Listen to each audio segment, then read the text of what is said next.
Nous avons dit dans les leçons précédentes que l'on adopte le modèle de type boîte noire. Autrement dit, ce qui nous intéresse dans un système, ce sont surtout les entrées et les sorties qui leur correspondent. Cela nous ramène à décrire le système par une fonction phi qui, justement, associe les sorties aux entrées.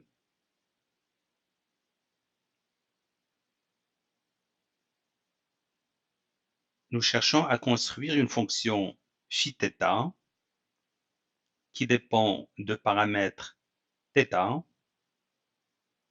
tels que phi-θ approche d'une manière satisfaisante la fonction phi. Les paramètres θ seront ajustés à l'aide d'exemples d'entraînement. Les réseaux de neurones proposent une manière particulière de construire phi indice θ et d'optimiser les paramètres θ pour minimiser l'erreur sur les exemples d'entraînement.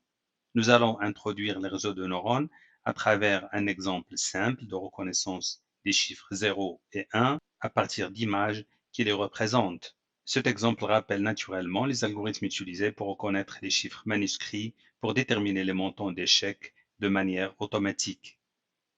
La reconnaissance des chiffres qui correspondent aux images ne présente aucune difficulté pour un être humain, et c'est justement cette capacité que l'on souhaite automatiser à l'aide d'un réseau de neurones.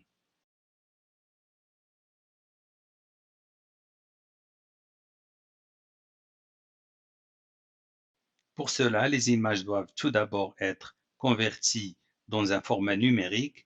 Un algorithme de reconnaissance des images aura à les considérer comme des tableaux de pixels.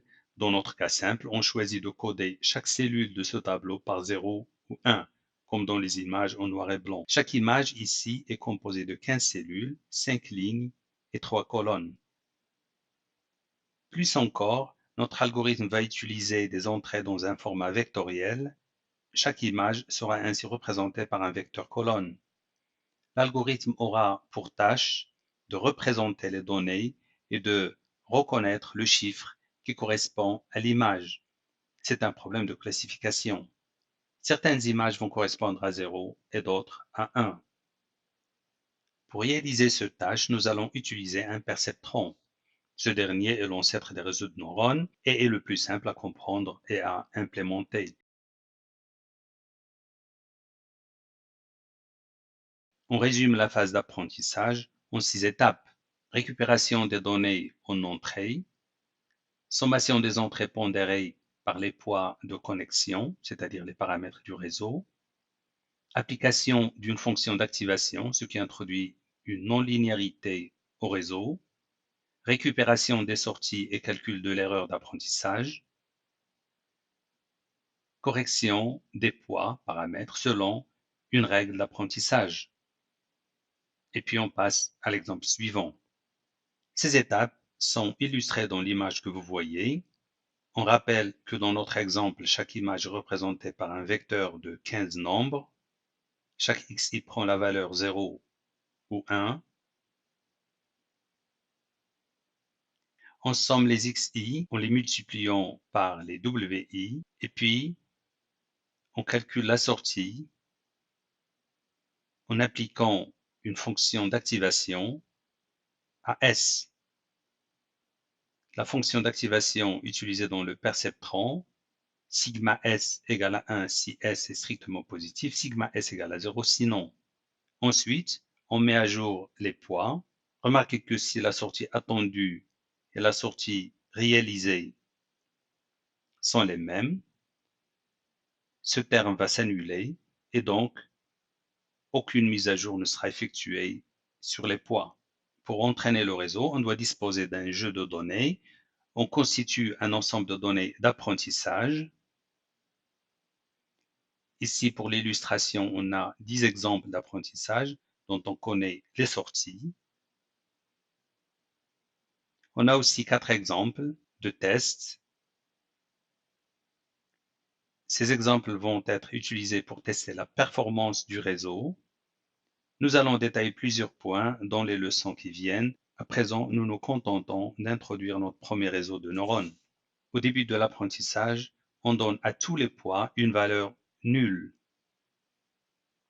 On aurait pu leur donner des valeurs aléatoires, mais on verra ça plus tard. La sortie Z est nulle. Elle correspond à la sortie attendue, donc aucune mise à jour des poids n'est effectuée. On s'attend à obtenir 1 en sortie, mais comme les poids sont restés nuls, la sortie Z est égale à 0, donc les poids vont être modifiés.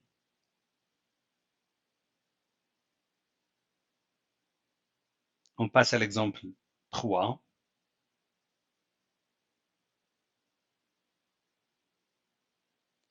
On utilise les nouveaux poids. On a une sortie Z égale à 1. Elle correspond à la sortie attendue, donc les poids ne seront pas mis à jour. Et on continue de la même manière